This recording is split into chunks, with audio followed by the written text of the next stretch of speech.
Now, help us understand. You said this mailer is flat out wrong. Explain that.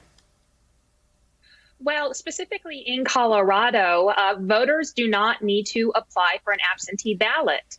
And I really appreciate you having me on this morning because I think it's really important to highlight the amount of misinformation coming from the president and, unfortunately, the Postal Service.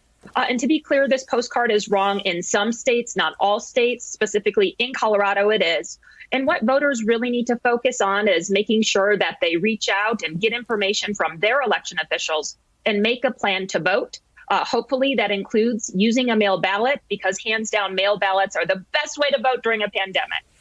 Okay, but that's exactly what I don't get. And you just said it. The Postal Service responded in a statement about this mailer and said, the campaign is designed to reach out and inform all voters about the importance of planning ahead if they plan to vote by mail. Some of the information applies to everyone and some doesn't. Help us understand that rationale. Why on earth would a mailer go to millions of people, some of whom the information doesn't apply to? That makes absolutely no logic sense. Don't they have lawyers that go through these things? You would think so, Stephanie. And actually, secretaries of state offered to review all election notifications sent out by the U.S. Postal Service. They did not take us up on that offer. I learned that this mailer was going out in Colorado, specifically on Friday. We sued on Friday after asking USPS to not send it. They refused to not send it. And the problem is that the flyer could suppress voters. You know, I was an election attorney before running for Secretary of State, and I can confirm this could suppress voters. In Southwest Colorado, where both of our tribes are located, it takes up to 8 days to send a piece of mail. So the USPS telling wrong timelines to voters could lead to confusion and unfortunately lead to someone not having their ballot counted. But here's the thing. Even though the judge ruled in your favor, the damage is already done. Thousands of people in Colorado already got it. So is there anything you can do? Well, it's partially done. Not all the mailers were sent. So we're trying to stop the remaining mailers from being sent. And we have to get good information out there. And I think that's in partnership with media and local election officials. But I do want to highlight that the USPS treating the nation as one election system is really important because maybe we should be thinking about the fact that all Americans deserve the same voting access.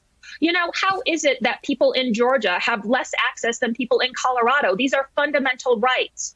So as a nation, we should be working towards vote by mail for all, early voting, same-day voter registration, and really adopting the accessible reforms we have in Colorado so that all Americans can have their voice heard, pandemic or not, in our elections. Are we since this mailer did go out across the country, are other secretaries of states going to do the same and try to block it? Or are you concerned that this could be getting out to everyone?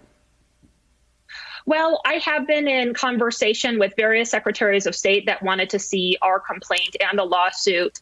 One of the issues is that the U.S. Postal Service never told us the postcard was going out. And so in a large part, the cat is already out of the bag. I know other secretaries are looking at legal action. But the important thing to really highlight is voters just need to find the voting information that is good for them. And if it is mail ballots, hopefully wherever voters are located, they have access to a mail ballot. I really encourage them to use it. Vote by mail during a pandemic is like wearing a mask. That's how we protect ourselves from the spread of COVID-19 while at the same time having our voices heard in these historical elections. Well, thank you so much. We appreciate you joining us. Hey there, I'm Chris Hayes from MSNBC. Thanks for watching MSNBC on YouTube. If you want to keep up to date with the videos we're putting out, you can click subscribe just below me or click over on this list to see lots of other great videos.